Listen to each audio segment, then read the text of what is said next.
Hey everyone, welcome to Group Text. Well, let's just start with the cliche.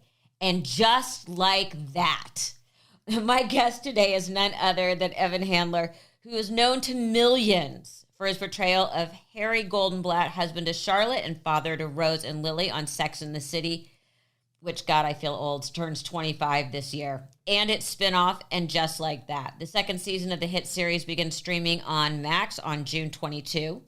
Acting seems to have always been in the cards for Evan, who left the prestigious Juilliard School in New York when he was cast in the movie, ready for this, Taps. You know, small movie. He has since appeared in the blockbuster films like Ransom and on TV series such as The West Wing, Californication, Power, to name a few. Welcome, Evan Handler. Melissa Rivers, hello. Good. What did I miss in your abridged version of your actual bio? I was actually paying no attention to whether you hit the right notes or all the notes. I just know when you mentioned Taps, you'd said you felt old because Sex and the City started 25 years ago. Imagine how old I feel when you talk about Taps. Oh, well, a by lot the of way, people were born when that movie was made and came out. such a great movie.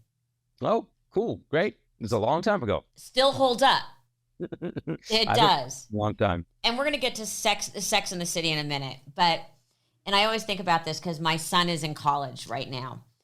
You left Juilliard in 1981. So let me just make sure I follow this straight. Okay. You graduated from high school. Guttural laugh about that. Well, no, because how old I am? Is that? No, I'm going to get to it. Okay. So you graduate from high school. You say to your Jewish parents, I'm not going to college. I'm going to New York. Then finally, your mother has been revived because you say, I'm going to Juilliard. Then you say, oh, by the way, I'm out of here too. Now, you're super successful, but has your mother recovered? Well, my mother passed away about a year and a half ago. I'm so sorry. Well, I'm not sure she's still recovered. She might. It happens to all of us. Yes. But it was not a result of my career choices. So the story's a little more nuanced. I was in a hurry back then. I didn't feel like I belonged in my hometown or my high school, certainly. And this is all in ways that doesn't mean anything to anybody, more complicated to me now, because I have a 16-year-old daughter who's in high school. And when I talk about my high school experience, it's very different from hers. And everybody's a different kind of student. Everybody has different classmates. But my whole thing going through high school was, God, get me out of here. I'm living this small town where I don't feel appreciated. The value system here is like all football players and cheerleaders, and I need to make my way to a big, major metropolitan area where I will be so appreciated. And usually you hear the thing about, like, you want to be a big fish in a small pond or a small fish in a big pond, and it's an odd twist to think that I need to get out of this small town to a big city where people will see my value and I'll be a star as opposed to the guys on the football team. So, and New York City was just an hour down the road. My dad was a commuter. Right. But there were a number of kids from my high school who'd never been to New York City and didn't want to go. No interest whatsoever or afraid of it. The things that we're seeing now, becoming sort of the kind of Americanism that's becoming mainstream. I grew up around a lot of that. Right. A lot of kids screaming communist if your parents weren't going to vote for Richard Nixon. And the same shit that you see today of people who don't even know what the word means and hurling it. It's just shocking that it's still happening 40 plus years later. So I was actually a very good student through most of my schooling, straight A's or close to it. But I decided in 11th grade, suddenly, that was it. I wanted to graduate high school that year. And in New York State, as opposed to most places, there's something called a Regents and a non-Regents diploma even. If you're going to go to college, you need the Regents diploma to get into colleges. The non-Regents diploma is for people who don't plan to go on to college. And I got the non-Regents diploma and just got out after 11th grade. I applied to 4 schools, all acting schools, and auditioned for them. And did so. To get back to your thing, my mother was nervous, and I'm not sure that would have been different if she wasn't Jewish. Yeah. And but they were soothed slowly, step by step. Actually got out of school at 17, and I did a year-long unpaid internship, another thing that rightfully doesn't really exist anymore. To a Because, point, rightfully. well, listen, my parents paid my rent. Yeah. It gave me a huge leg up because I got an internship working at an off-Broadway theater company where they used me to read with every auditioner who came through the door. Oh And God, I what learned great practice. so much, and I did my college auditions during that year. One of the shows that season was called Strider, The Story of a Horse. And it was 1978 or so. And it became a huge hit at this off-Broadway theater and was going to move to Broadway. And then the big debate became, what should the kid do? Does the kid go to Broadway, or does the kid quit a Broadway show that's a hit and go to school to learn to do what he's already doing? And believe me, the debates in the cast and the 72-year-old people who had never been on Broadway before, who thought it was an outrage that I was considering leaving what they waited their whole lives for. And the artistic director of the theater, took me in a room and said, "Listen, Evan, you're a good actor. I would hire you to play a Jewish kid from Long Island. I wouldn't hire you to do Moliere. I wouldn't hire you to do Shakespeare. You should leave the cast. You should go to school. It's your choice." But and so I went to school. I went to Juilliard, although, like you said, I left early. And I've made a career out of playing Jewish guys from Long Island anyway, in spite of going to Juilliard, with a few others thrown in. I mean, embarrassingly, stuff that shouldn't have been done then and isn't done anymore, playing the Spanish kid in Miami Vice. But yes, so I already had an agent from the days in the off-Broadway play. I was doing the play off Broadway, and I said out loud in front of people, there was a movie casting, and I told the story to my daughter just last night, called Hot Lunch. It was about kids going to a performing arts high school. And I said, man, if I could get an audition for that movie, I know I would get a part. And the next day, the lead member of the cast, Pamela Burrell, gave me a slip of paper saying, call Monty Silver, and a phone number. And Monty Silver was one of the top New York theatrical agents at the time. And he got me on an audition, which led to several callbacks for Alan Parker for a movie that became Fame. Yeah. It's funny that you came really close to getting the Barry Miller role in that movie. So you just brought up Monty Silver, completely aside. His nephew who took over the agency is one of my dearest friends, Charles. Yes, Charles. Yes. Yeah. Charles and I went to college together. Okay. Charles is a great guy. Yep. Yep. Got to give Charles some props. Okay. But I want to, just to rewind. So you've done this, you left school to go do taps.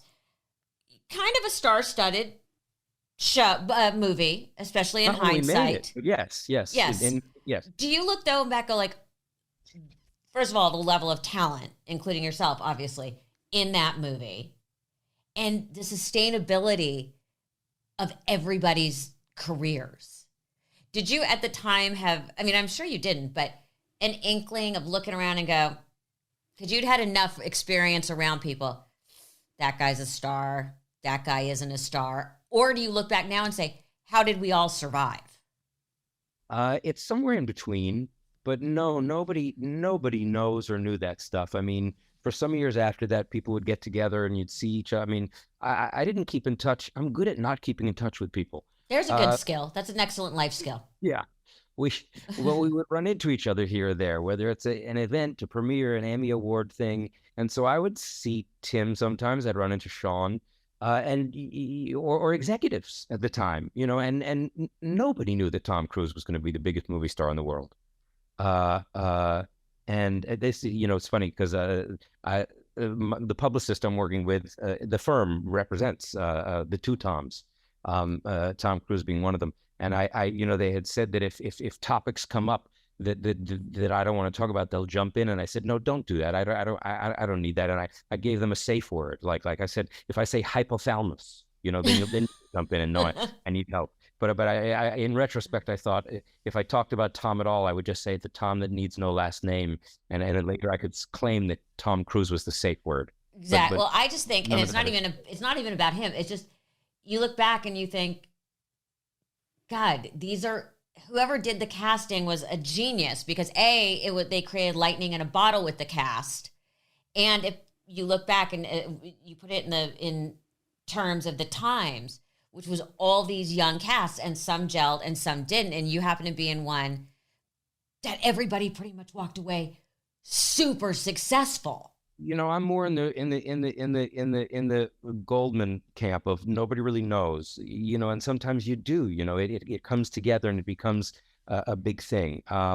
But Tom was the guy who did it. We all watched Caddyshack at the time. That's what was playing on the hotel, back when it was just a loop of a movie all day long. Right. And Tom did a great Bill Murray impression. And Tom, for some strange reason, was the only guy who could beat George C. Scott at chess. And other than that, I mean, I knew Tom was a distinct guy. Tom, the high school girls would light up when Tom walked in the room, which maybe is the biggest test of all. Yeah, but it's not even just him. It's Tim, it's Sean, it's these incredibly diverse and long careers is what's fascinating. Yeah. And look, Giancarlo Esposito has worked for years and years and years equally, and then in his probably 6th decade, suddenly with Breaking Bad and Better Call Saul is having a tremendous new moment. So it's one of the things that's great about this business, in spite of all its other questionable aspects. You obviously had talent that everybody. By the way, I didn't get into Juilliard, so we're gonna just discuss how bitter, but I knew I wasn't going to at my audition. I didn't get it to SUNY Purchase, so none of it matters. But you had to sing, or at the time we had to sing in the Juilliard audition, and I can't sing. So for my song, I sang the Oscar Mayer Baloney song. And when I watched all their faces hit the desk, I think that's great. Yeah, I think so too. We didn't have to sing, but they did what's commonly done. They said, "Could you sing something, a few bars for us?" "Happy Birthday" is fine, and I sang. One of the hardest songs to sing, by the way. But most people have a lot of practice at it. You know what? You are the forever optimist. I like that you look at the world half the glass half full. Not the way I'm known, Melissa. Not the way I'm generally known and referred to. But thank you. But compared to me, even my tag on Twitter or something, I describe myself as an inspirational pessimist. Oh, I like that. Then generally with me, they just should just say always waiting for the other shoe to drop. Right. That professional angst. So to me, they always ask if is the glass half full or is it half empty, and I say to me the glass just looks dirty. I'm gonna use that. There's some lipstick on it. So we're gonna fast forward because obviously we all know you from Sex and the City. And then we also know you from the movies and now from And Just Like That. So you join the cast, which is completely woman-centric, about women, for women. At the time, very groundbreaking storytelling. But you walk in and you're a man and you suddenly have to realize you'll never be higher than 5th on the call sheet because it is so dominated by women. Was that, I mean, it was unusual, we know that, but was that difficult to suddenly be a width player on the call sheet when it's all women's names ahead of you? No. I mean, I'll never be 5th even on that call sheet, but that's okay. I'm being generous. I don't know that I've ever been number 1 on a call sheet. It's not been my calling card. It's not been my thing. And also, I came into Sex and the City. I guess there is one thing you left out. I was in the original cast of 6 Degrees of Separation. Oh God, I loved that. And me and the group of people who played the younger people then became really close. And one of them I had already known, David Eigenberg, who plays Steve on Sex and the City. And Dave was cast 5 years before I was on Sex and the City. So when I was cast on Sex and the City, it was already a huge worldwide thing. So I wasn't part of any of that genesis. I wasn't part of like seeing something go from 0 to 60 or from nothing to a huge thing. I walked into a well-established world that I was a stranger to. So there was no reason to expect or think that I would be anywhere near the top of the call sheet. That wasn't what I was hired to do. And in fact, they did a pretty savvy thing at the time that they were fairly open about, which is if they had, I mean, not open about the storyline because they don't release anything about that sort of stuff. But if they had a character that was coming on that they thought they might want to use for a storyline continuing through another season, a man, they would hire you for a few episodes at the end of a season with an option to renew for the next season. And so when I joined for 4 episodes as a recurring guest, I had no idea that it was a test run for possibly marrying Charlotte in the following season. And people think I was involved in that show for years and years, but really it was 4 episodes of one season and then the last season. And that was it. God, what an impact, though, that your character made. I knew that you joined later, but I didn't realize that it was so little. Yeah, and well, look, that was an extremely savvy television show. Oh, I think. Still. And I think it deserves all the accolades it's gotten. I think it probably deserved some of the criticisms that it got along the way. But I knew going in that I thought this was an incredibly clever thing to do in terms of Charlotte and her storyline. To pick up on an issue that's so key to women and so key to women of that age and of that era of having, take the woman who had the most ferocious dictum for what kind of a man she had to have and have her fall for somebody who didn't meet any of those qualities, but gave her some things that she didn't expect. And so I just thought that was really, really brilliant. And I think that's why people took to it so much. What do you think drew you to playing Harry and not letting it become a caricature? Because that's the thing, is you walk that line that we understand him and all what his history would be, but you never let it become a caricature. Yeah, I mean, the credit for most of that goes to writers, I think. And I think there are aspects and times and moments when it probably is a caricature. I mean, good comedy can trade in caricature. I don't think it automatically makes something terrible if there's some element. I think if it's just caricature, that it's a problem. I really, honestly, I was much more fascinated and have ever since been fascinated in going into that because it relates to me and my life. But, there's this well-known trope and thing that happens in movies, and it's been discussed widely, of gorgeous women who play the not quite attractive enough best friend. Right. Like I remember noticing for the first time, she'd been working already for a while, but I think Minnie Driver broke out hugely in a movie where she played the friend that wasn't quite as pretty as the beautiful girl, but finds a lover at the end. And it's like, Minnie Driver, seriously, like the not pretty enough girl.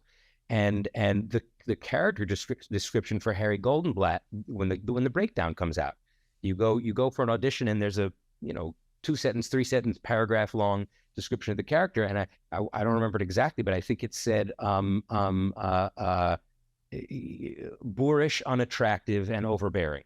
Nice. It makes you feel good about yourself, doesn't it? And they thought, we have the guy for your age. Went, ooh, perfect. Well, it turns out I was.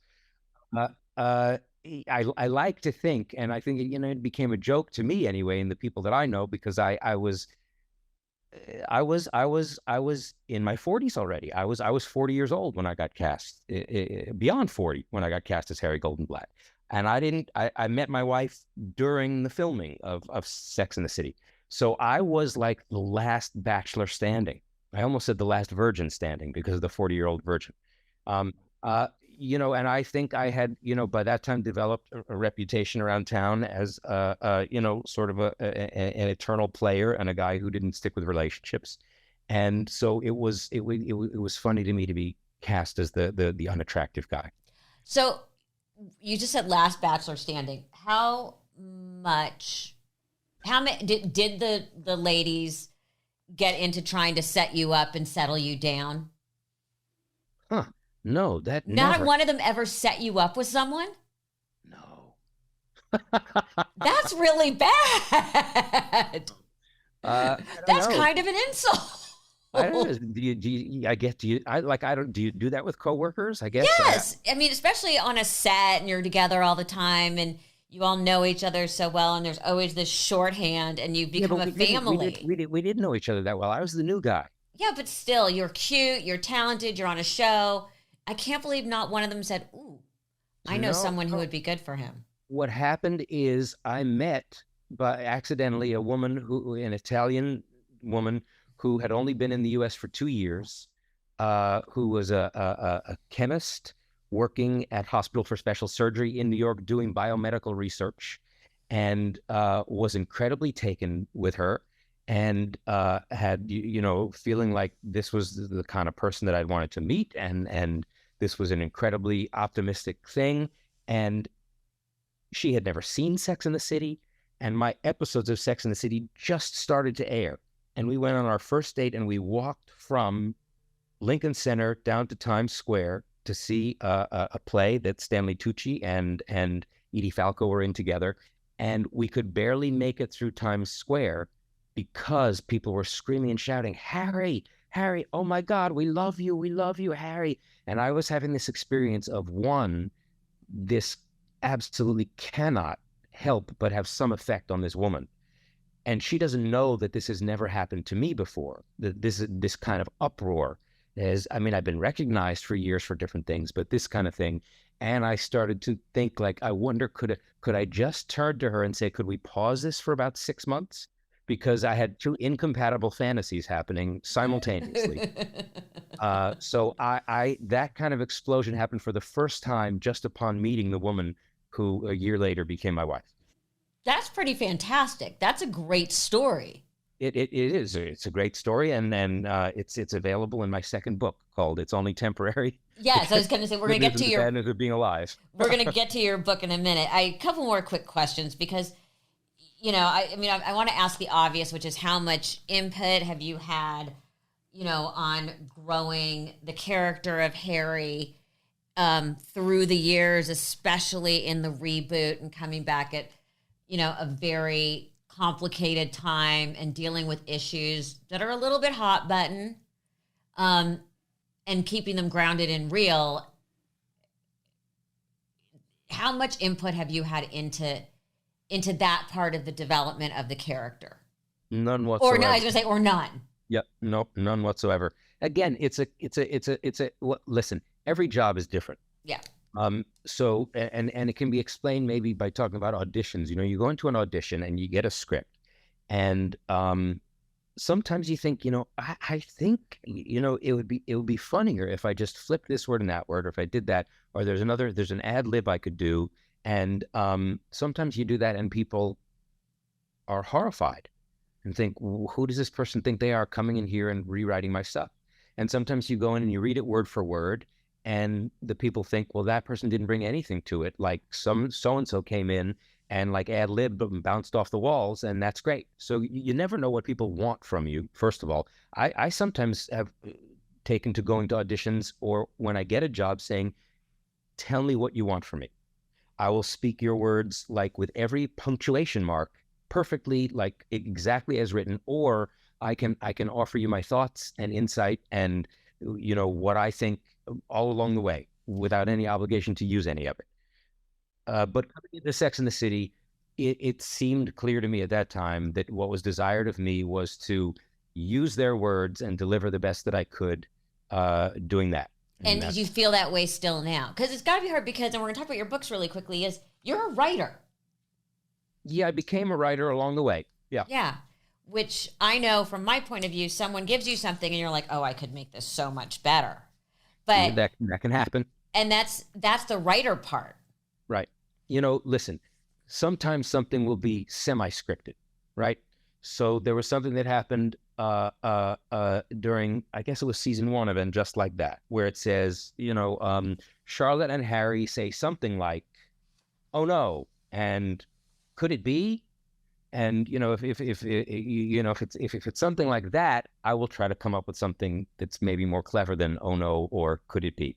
And in one instance last year, I came up with something that made everybody laugh, and great. I love that personally. So this season, I did more of taking one of the writers or producers aside before shooting something and saying, listen, what do you think of this? If you want, I could throw this in. Do you think you're saying everything you want to say here? And offering that stuff. And sometimes it's like, I like it the way it is. And sometimes they thought, oh, that's funny. Try it. Let's do it. And I personally like that a lot. I like that a lot. Listen, there are writers' rooms, I know from people telling me, where that gets the biggest eye roll.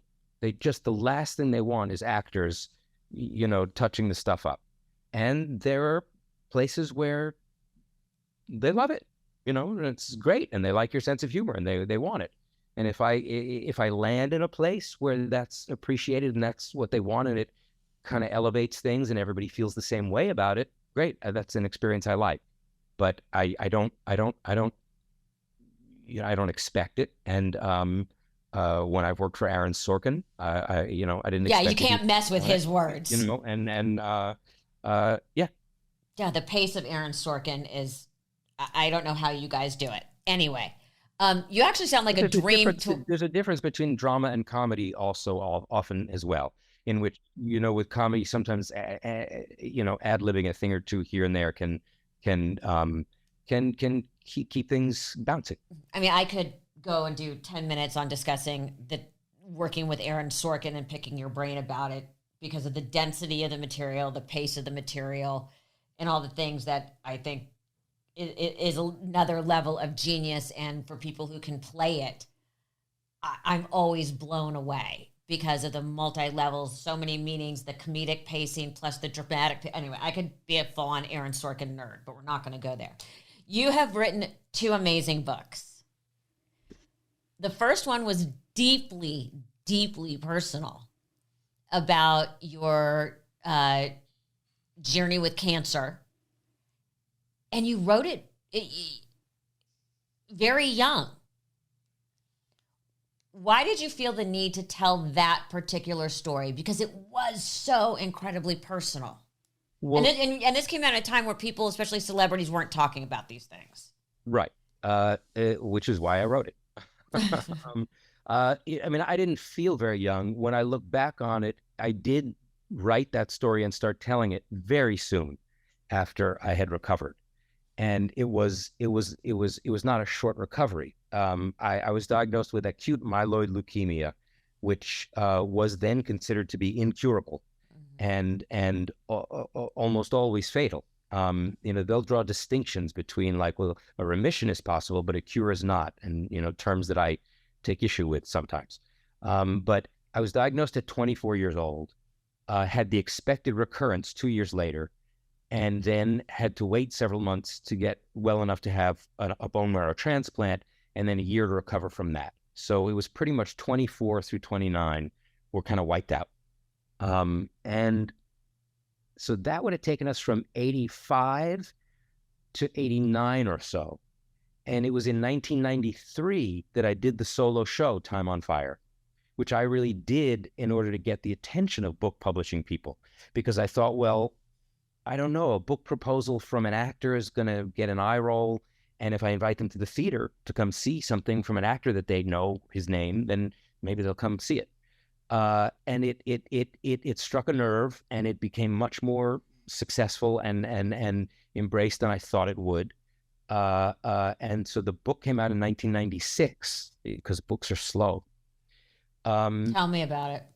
So, and I wrote it because I had an experience that I hadn't seen described in the way that it seemed to me when I went through it. These brand name, very famous hospitals were, some of them were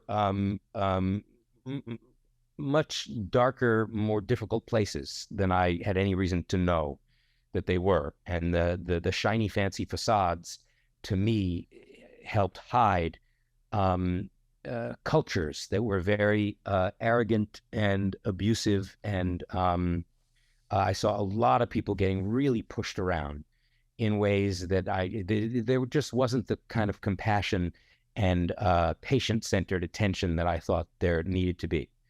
And I wrote it all down. And when I started to tell it, because I did it in such little pieces, I was working with a theater company at the time called Naked Angels in New York, which just a lot of my really good friends at the time had founded, from John Robin Bates, the playwright, to Rob Morrow and Yeah.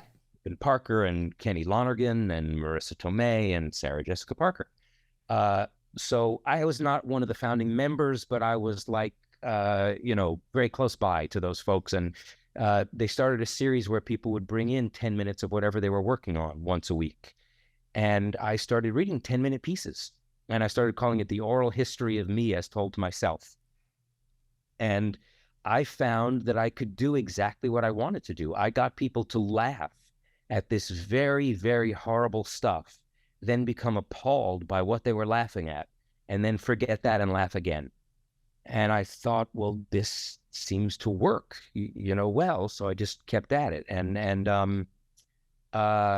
it was always obvious to me that a key was going to be to make sure that it was funny, even if it was very darkly funny. And I just felt like an expose was necessary in that world, and I. A lot of it has changed, but I'm sure a lot of it hasn't. I mean, everybody, I think everybody knows has been gone to a doctor's office and been kept waiting too long, or been told to change into a gown and sitting half naked when you don't need to be half naked, or whatever the minor indignities are that they continue to exist through really, really serious medical treatment. And I guess the main gist that I wanted to get across was, you need to educate yourself. You need to be your own advocate. You need advocates on your behalf, because there is no greater integrity in the medical world than there is anywhere else. People have kind of come to know that and see that in politics now, But look, I was called for jury duty several years ago, and it was a woman had surgery on her foot and something had gone wrong, and she was suing a doctor. And I couldn't believe, during just the choosing of people, that almost everyone openly said, I have a doctor in my family, and I would need way more than 50% evidence to believe that a doctor did something wrong, or that a doctor wouldn't be honest. And I thought, wow, these people are really in trouble if they end up in a hospital. Because I'm not saying doctors are evil people. I'm just saying, if you take accountants, if you take lawyers, if you take auto mechanics, if you take hairdressers, if you take physicians, there is no greater or lesser integrity in any one group than another. They are completely the same strata of humanity that you will find anywhere else, which means some of them will be wonderful and devoted, but a minority, because a minority of hairdressers are that way, and a minority of auto mechanics are that way. The gifted are very few. Some will be like sort of diligent workers, but it's just their job. And many will be indifferent to incompetent to sadistic. And it's the same. I certainly didn't mean to say that they're any worse than anybody else, but they're no better. And they're just people. And that should be known. Yeah. And well, as my friend Michelle, who is also a cancer survivor, said, never forget they are practicing medicine. Right. Yeah. And you can only imagine about when my mother got called for jury duty. And they went to release her. And she's like, I want to do this. Well, good for her. I did the opposite. I actually said, you know what? This is going to be really upsetting to me. I don't want to be in a room where this woman might have a real claim and no one else on the jury is willing to believe it, because they would never think a doctor could do something like that. I prefer to get out of here. And I'm a little embarrassed about that. And I actually should have stuck it out, but I didn't want any part of having to argue with these people who won't believe, because, as we can see politically right now, there are people who absolutely will refuse to believe that the daddy that they've chosen to look up to could have any bad intentions. No matter how much evidence is presented. You speaking, preaching to the choir. Back to jury duty, though. My mother, unlike you, felt that wouldn't it be fun to convince people Good for her. Yeah, but you never were trapped in a room with my mother. Look, I wasn't trapped in a room, but your mother, I did an interview with your mother, and she was fantastic. What were you interviewing her for? You don't know that? You don't know that? No. Oh, yeah, I have a huge admiration and affection for your mom. Oh, not a clue. Your mother had me on to talk about Time on Fire on a radio show she was doing. And I'm guessing, I don't know. She loved that show. She timeline loved of your career, but I'm guessing this was before your red carpet shows and stuff. Yes. So I think this loved, by the way, she loved doing that show. I think this was when she wasn't getting television anymore and she was doing radio, and I'm not sure it was the first choice of what she wanted to be doing, but it was, I don't know if it would be the doldrums of her career, but she was doing a radio show and she had me on to talk about Time on Fire. And, you know, when you go on to talk about a book that you've written, almost nobody has read the book. And if they and even of the group that hasn't read the book, almost nobody has opened it or read anything about it other than what the publisher sends out, which is kind of the equivalent of a pamphlet you find in your doctor's office, like that says, you know, psoriasis is a common but agonizing condition, you know, and like that tells you really nothing, you know, ask your pharmacist. So it's a little blip about the book and some questions that feel like they're out of, you know, the back of a scholastic book. Like, you know, what do you think Boo Radley symbolizes? Exactly. So they're very unequipped and ill-prepared. But your mother knew the material, was into it, wanted to discuss it, had opinions about it, agreed with me about some things, disagreed about others. So it was a great, I have a great memory of jousting with her on the radio. Oh, that's lovely. That's lovely. And for what it's worth, she was a big fan of Sex and the City. Not just and she's not your mother, and it's not her show, but the other person who was exceptionally well prepared was Gail King.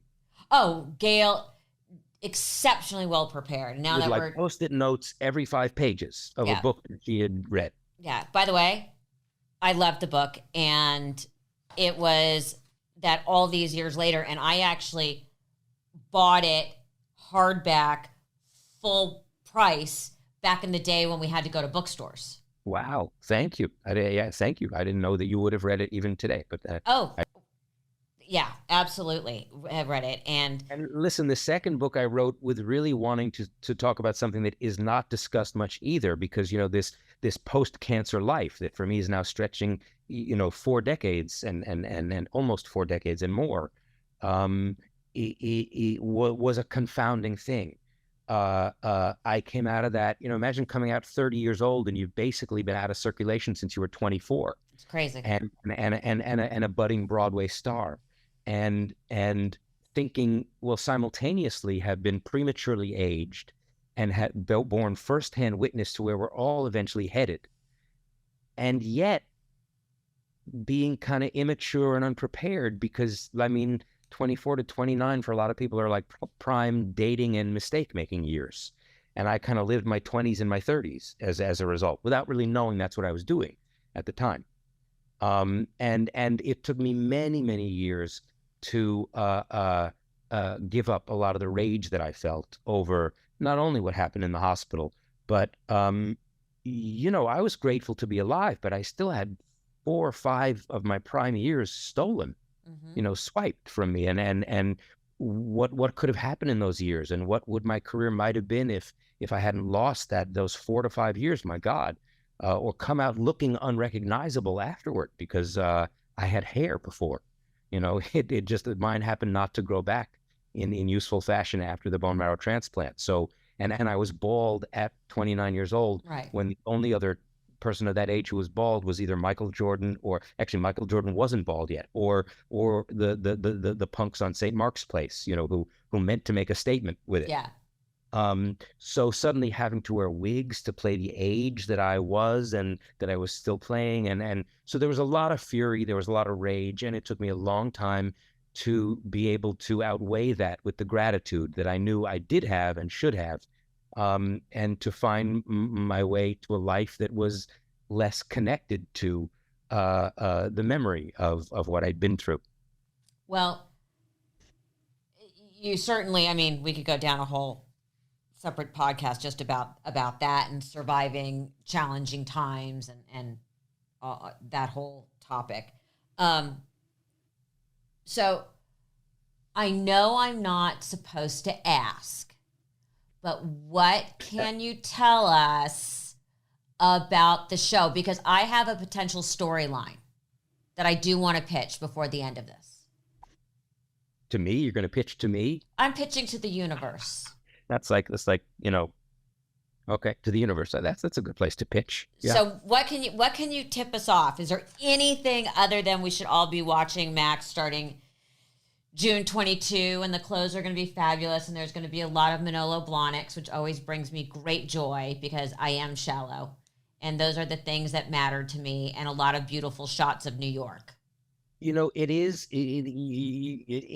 touchy because they never want anybody to reveal anything, right? They really, really want you to hold tight to that stuff. It's a great season. It's a great season, and it is, to me, and just like that, this season will be on par with some of the best of Sex and the City.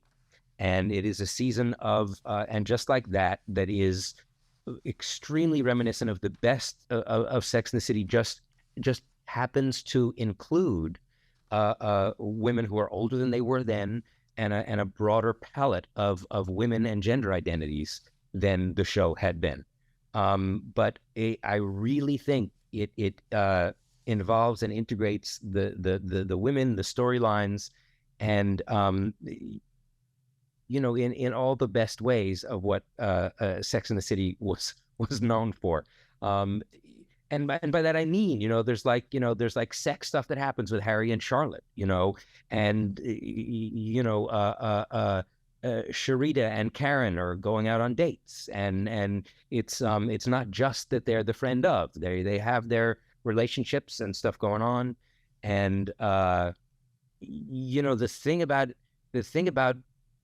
oftentimes the thing about them not wanting me and others to talk about things, it's also that I just don't know.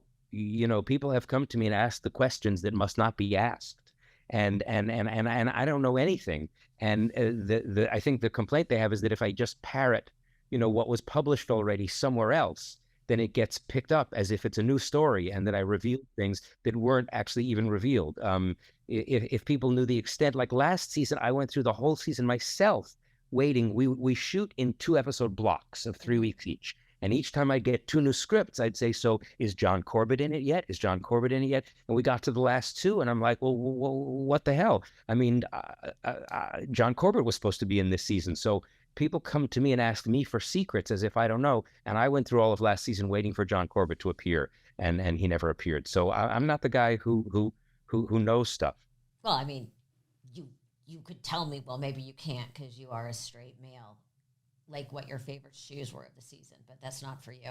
I wouldn't know that. My wife and daughter watch the shows and talk about that stuff, or even when we're walking on the street, that woman had the most beautiful shoes, and they can't believe that I didn't even notice them. Yeah, well, that's a whole separate issue. So, okay, from writer to writer, hear me out. And if you don't think it's appropriate to take to the writer's room or Michael Patrick King, okay. This is my pitch. And if you don't want to take it, I'm not hurt. I have a pitch I haven't told them about. Okay. I got to look at my notes. Okay. Samantha Jones moves back to New York and pushes Shiv Roy out a window so that she can marry her true love, Tom, saying, honey, I fell for you, so Shiv is falling for us. And Tom is so overcome with Samantha's ruthless sensuality, he makes her the new CEO of Waystar Royco. I'm seeing crossover episodes. Yeah, but the only name I recognize in that is Samantha Jones. I don't know any of the references. You didn't watch Succession? No, I haven't watched Succession. Oh my God. Okay, well, you come back to me, and I will. So it fell flat with me. I will explain it to you after you've watched Succession. Okay. It will make total sense. Well, there went that fucking joke. Anyway. But I like what you did there. I like what you did there in not asking the question, but bringing up the character to try to see if it's like, I could, but yeah. No, it had nothing to do with that. We just thought, what would be the two characters that would make the most sense in this love triangle? Right. Because none of the other, Charlotte's not going to shove her out a window. I wasn't the right audience for no, that. You weren't, but did already fall out a window on the show. You know that. What? Someone did already fall out a window on the show. Don't bother me with details. I'm an artist. I'm a creative. I don't want to hear about it. Evan Handler, you are amazing. I am so excited that we got to chat. Something we should have done a long time ago. And thank you very much. I appreciate it. Thanks for having me, Melissa. It's great to talk to you.